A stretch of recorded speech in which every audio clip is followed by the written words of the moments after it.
शहाबुद्दीन के परिवार का एक बार फिर से राजद में एंट्री हो रहा है।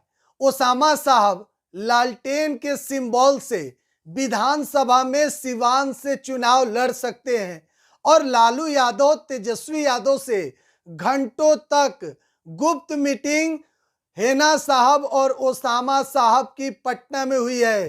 क्या बातें हुई है, किन मुद्दों पर डील फाइनल हुआ है, एक एक चीज हम आपको बताएंगे। उससे पहले हम अपना परिचय दे दें। मेरा नाम हिमांशु है और आप बिहार एक सोच का डिजिटल प्लेटफॉर्म देख रहे हैं। देखिए, बिहार के सियासत में ओसामा साहब और हेना साहब की चर्चा फिर से शुरू हो गई है। दिवंगत मोहम्मद शहाबुद्दीन की पत्नी और शहाबुद्दीन के बेटे की एंट्री एक बार फिर से राजद परिवार में हो रहा है।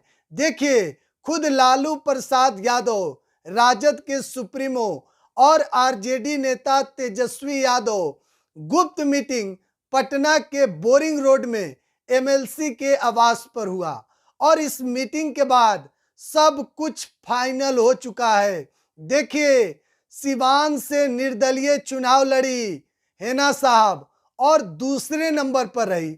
आरजेडी को वहां पर ज्यादा नुकसान झेलना पड़ा। अब आरजेडी इस बात को समझ गई है कि हेना साहब जो सिवान में जिनका दबदबा है और सिवान के सटे जो जिले हैं जैसे गोपालगंज हुआ, वहां पर भी हेना साहब का दबदबा है। तो कहीं ना कहीं आरजेडी समझ गई है कि ए टू जेड की हम बात तो कर रहे हैं, लेकिन आरजेडी का जो कोर वोटर है वह आज भी एमवाई है, यानी कि मुस्लिम और यादव।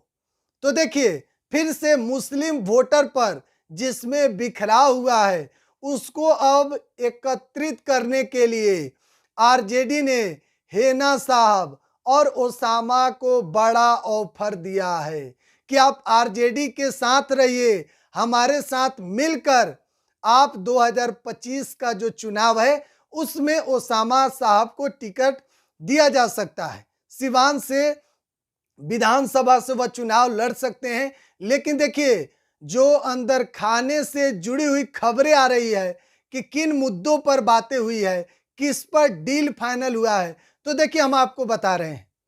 ओसामा साहब ने साफ तौर पर कह दिया है, हेना साहब ने भी कह दिया कि जिस तरीके से दिवंगत मोहम्मद शहाबुद्दीन जो सिवान में चाहते थे वही होता था, ठीक उसी प्रकार का रुतबा चाहिए। यानी कि आरजेडी सिवान में जितना सिवान लोकसभा के अंतर्गत विधानसभा है उन तमाम विधानसभा पर अब हेना साहब और ओसामा साहब अपने हिसाब से चुनाव लड़वाएंगे।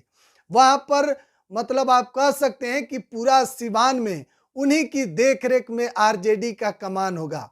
देखिए, घंटों तक मीटिंग हुई और यह गुप्त मीटिंग मीडिया से बचते हुए भी किया गया है। बोरिंग रोड में एमएलसी के आवास पर, जो राजद के एमएलसी हैं सिवान के ही, उनके आवास पर बड़ी बैठक हुई है और जो दूरियां आरजेडी और शहाबुद्दीन के परिवार के बीच में हुआ था उसको अब नजदीक करने की कोशिश की गई है। खुद लालू प्रसाद यादव वहां पर मौजूद थे, जो आप कह सकते हैं कि मोहम्मद शहाबुद्दीन के परिवार के भी गार्जियन हैं लालू प्रसाद यादव। तो उनकी बात को हेना साहब नहीं टाल सकती थी और वहां पर लालू यादव मौजूद थे, तेजस्वी यादव भी मौजूद थे, हेना साहब भी मौजूद थी और ओसामा साहब भी वहां पे मौजूद थे। तो इन तमाम लोगों के बीच में बड़ी रणनीति तैयार की गई है और 2025 के लिहाजा से यह मीटिंग अहम बुलाई जा रही है। अहम माना जा रहा है कि देखिए, विधानसभा के चुनाव से पहले बड़ी बैठक जो हुई है हेना साहब के साथ, उसका लाभ सीधे 2025 के चुनाव में देखने को मिलेगा। देखिए, आरजेडी एक भी सीट गंवाना नहीं चाहती है। वह नहीं चाहती है कि पुरानी जो दूरियां बढ़ी है उसके कारण किसी भी तरीके का नुकसान जो है वह आरजेडी को झेलना पड़े। तो साफ तौर पर दोनों के बीच में, दोनों परिवार के बीच में, चाहे लालू परिवार हो या फिर शहाबुद्दीन का परिवार, इन दोनों के बीच में जो नजदीकियां है उसको कम करने की कोशिश की गई है ताकि दोनों परिवार एक साथ मिलकर 2025 के विधानसभा में चुनाव लड़े और आरजेडी को इसका ज्यादा फायदा मिले।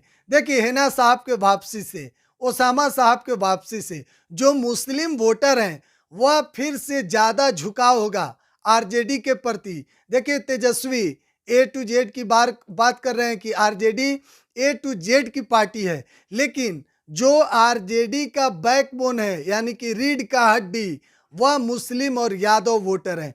तो उसी पर फिर से अब आरजेडी काम करने की सोच रही है और 2025 के चुनाव को लेकर पूरी रणनीति भी तैयार की जा रही है। हालांकि देखिए, मीटिंग हुई है और उसके बाद की जो खबरें निकल कर आ रही है, सबसे पहले हम आपको बिहार एक सोच पे दिखा रहे हैं। बहुत बहुत धन्यवाद।